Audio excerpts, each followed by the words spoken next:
La bohème, ça voulait dire on est heureux. Ici, ce n'est pas Montmartre, mais dans ce coin du cœur de la capitale arménienne, il y avait notre bohème à nous, les artistes, les rêveurs, des âmes libres, de Yervant Kochar à Levon Nersisyan, passaient en éclat ou en silence et la vie vibrait tout à fait autrement. Aujourd'hui, la bohème revient, mais pas seulement une statue, mais une présence, un souffle, une vie d'amour, un lien entre Paris et Yerevan, entre mémoire et rêve. Charles Aznavour est là, plus proche que jamais et toujours vivant. C'est un retour éternel sur sa terre d'origine. Désormais, Charles Aznavour est là, au milieu des siens, entouré par ce public chaleureux qui fut le sien.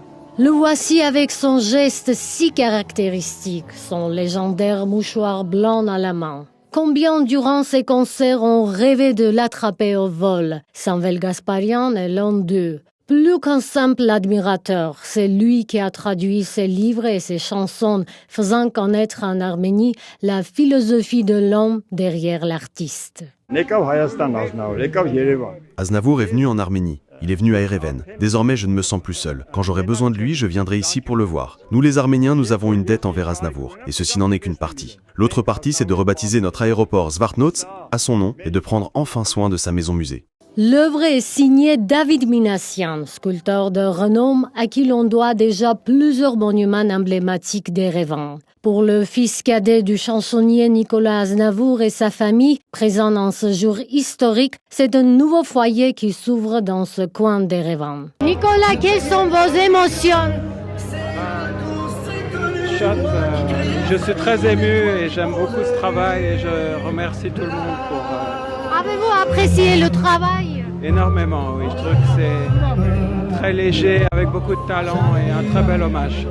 Sur scène, il a rappelé qu'il y a un an, un jardin Charles Aznavour a été inauguré en bas des Champs-Élysées à Paris. La maire Anne Hidalgo a promis qu'une autre statue y trouverait sa place, créant un lien puissant entre la France et l'Arménie.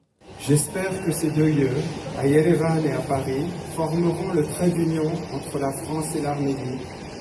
Ce puissant lien d'amitié que mon père n'a cessé d'incarner tout au long de sa vie. Un buste accueille déjà les passants à Paris près de son foyer d'enfance, sur la place Odéon. Un autre réchauffe le cœur des habitants de Gyumri depuis les années 2000, symbole de leur gratitude infinie envers celui qui leur a apporté lumière et espoir après le terrible séisme de 1988. C'est la première fois de ma vie que je dois me déshabiller devant le peuple.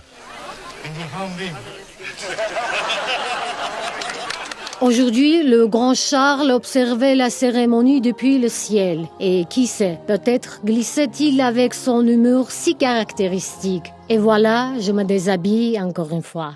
Hasmi Karakelian, Levon Voskanian, Reopen Media.